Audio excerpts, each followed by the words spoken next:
In this video, we're building a custom LEGO Castle MOC featuring Viking minifigures on a journey along the coastal cliffs of Norway. This image gives you a good idea of the design I'm going for, so let's get building. The inspiration for this build came from a recent visit to my local LEGO Pick-a-Brick wall, where I may have purchased way too many of these rock pieces. My goal was to use as many of them as possible, but that didn't exactly go as planned, but more on that later. I'm building this LEGO MOC on two 48x48 base plates, starting with the lower section of Rockwork. This will form the base of the cliff where the Vikings will navigate a narrow pathway along the edge of a much larger rock face. For this, I'm using a mix of bricks, slopes, and those rock pieces I picked up earlier, combining them to create a simple yet detailed cliff's edge. I'm also adding a mix of translucent blue, clear, and white pieces along the shoreline to simulate waves breaking against the rocks. With the lower face of the cliff in place, I can now fill in the rest of the water using translucent blue tiles. I'm keeping the water bright and vibrant to add contrast to the build, so I'm not too worried about using darker undertones for depth.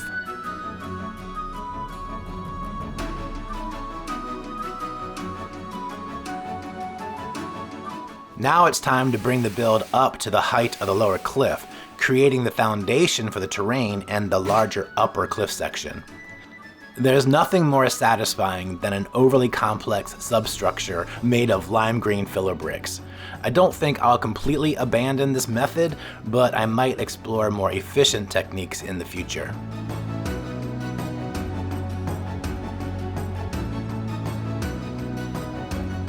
Once the top of the filler brick is plated, I can start on the terrain. For grass, I'm going with olive green, which is one of my favorite LEGO colors. I'm focusing on transitioning from the cliff's edge to the grassy terrain, and a super handy piece for this is the 2x2 wedge plate. It's great for creating varied angles in terrain and rockwork, and it helps the build feel a little less boxy and a bit more organic as you add different angles into your terrain.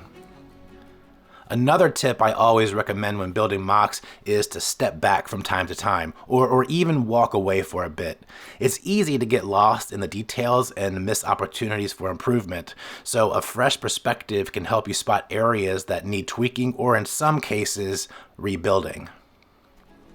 At this point, I'm happy with how things are looking, so we can move on to adding details to the narrow pathway.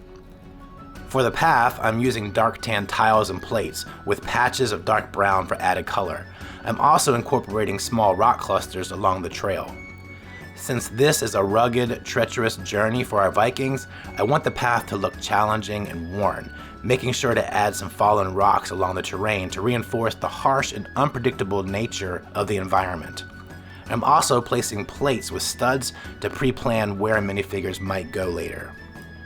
A technique that I often use in my builds is shaping the path by running plates one layer above the trail. This creates the illusion that the grass is higher than the pathway, adding a little more depth and visual interest to the terrain. So I've now completed the grass up to the point where the next cliff section will begin. You can already see how the different layers work together to create depth and shape. Right now, it does look a bit straight, but that will all change once we add more details and minifigures into the build. Okay, so I don't know if you're anything like me, but sometimes I overorder pieces, thinking that I'll need them only to realize later that I don't. So I ended up ordering a ton of slopes and wedge pieces for the rockwork. One thing I really admire in viewing other builders' rockwork is the variety of pieces used in unique ways. So hopefully with the amount of options we have, I'll be able to achieve that in this build as well.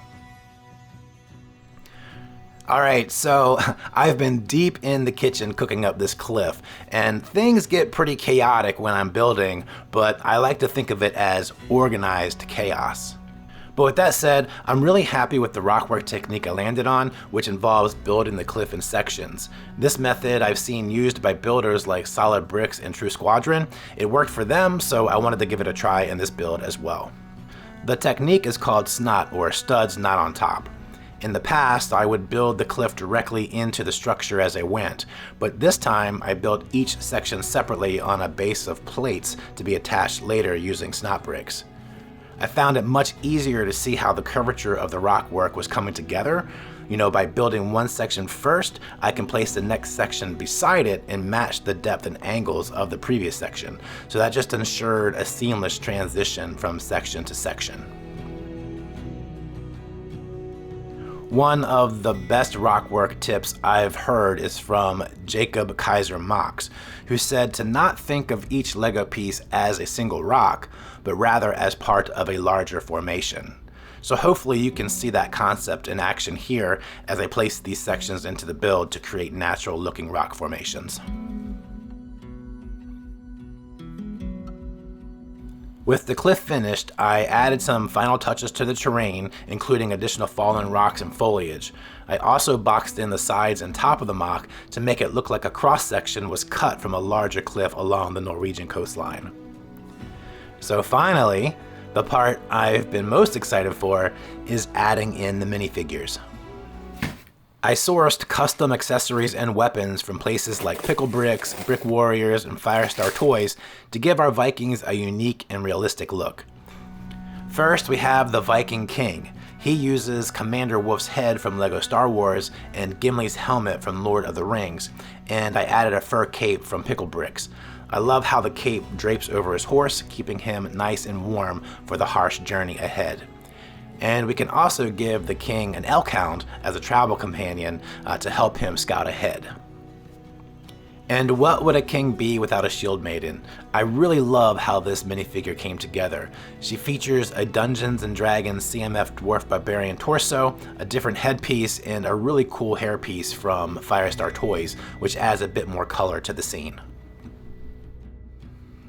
Next, we have two Viking warriors, and I'm using the Prince of Persia Zolm torso as the primary torso for most of my Viking minifigures.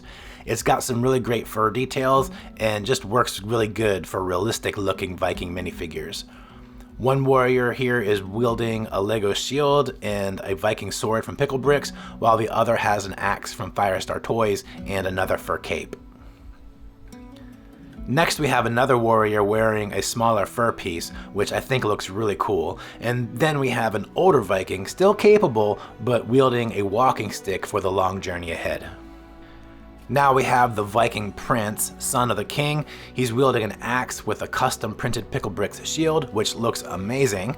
And he's definitely giving me Bjorn Ironside vibes. If you haven't seen the Viking series, you're definitely missing out. So awesome. And for the next minifigure, I wanted to do something just a little bit different, so I gave him a carrying sack and filled it with extra axes for the journey. Now we have a more menacing warrior equipped with a unique axe from Firestar Toys and another fur cape. These fur pieces add some great detail to these Viking minifigures, and I just think they make all the difference in how they look. And finally, we have this mysterious looking warrior. He's a seasoned fighter wearing a black hood and fur cape. This guy has been hardened by a life of war, and he's definitely somebody you want on your side. And so with all the minifigures in place, our custom LEGO Viking MOC is complete, so let's take a closer look.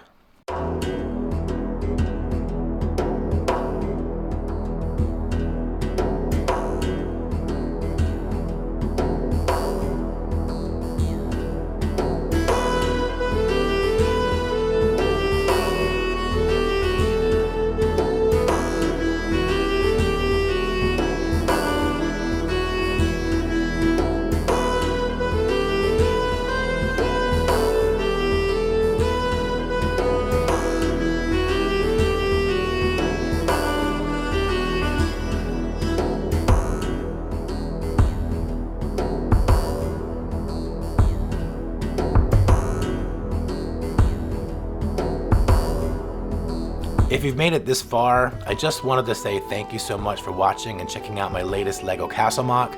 Let me know your feedback in the comments and consider subscribing if you haven't already. Be awesome, and I'll see you in the next build.